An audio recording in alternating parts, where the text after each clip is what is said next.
মানুষ যখন জীবিত থাকে তখন বোরকা দেয় না, ঢাকে না, পর্দা হয় না, কিন্তু যখন মরে যায় কবরের মধ্যে নামাচ্ছে, কবরের মধ্যে নামানোর সময় একে বড় চাদর ধরছে কবরের উপরে ধরিছে, ওই মুহূর্তে থেকে বাঁশ পাড়িচ্ছে, মাথার কাছ থেকে বাঁশ পারে আর কাপড় গোছায়।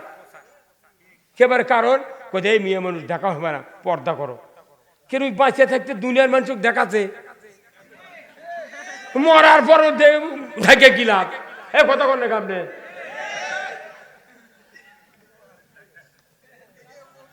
ওই বাঁচা থাকতে গোটা গাঁও দেশ ব্যাপার আছে, তখন ঢাকেনি। মরার পরে মরা মানুষ করছে চাদর দিয়ে ঢাক, আস্তে আস্তে বাঁশ পার, কেউ যাতে না দেখে। আবার ওই মাইয়া তো যখন নামাচ্ছে তখন বলিচ্ছে বিসমিল্লাহ ওয়ালা মিল্লাতে রসুল, হে আল্লাহ তোমার নামলে মাইয়াতকে রসুলের দল উঠিয়ে দিলাম। তাহলে রসুলের দল যে হক দল, এটা মরার পর বুঝে লাভ কি? বাঁচায় থাকতে বোঝালে কি করলে? মরার পর বিসমিল্লাহ ওয়ালা মিল্লাতে রসুলের পড়া মানে কি? রসুলের দলই হলো হক দল। তে তুমি যদি মরার পরে বুঝলে সারে না, লাভ হবে না, বাঁচা থাকতে রসুলের দল করতে হবে। হ্যাঁ জোরে কর। বাঁচা থাকতে করলে গে মরার পরে দোয়া পরে লাভ হবে।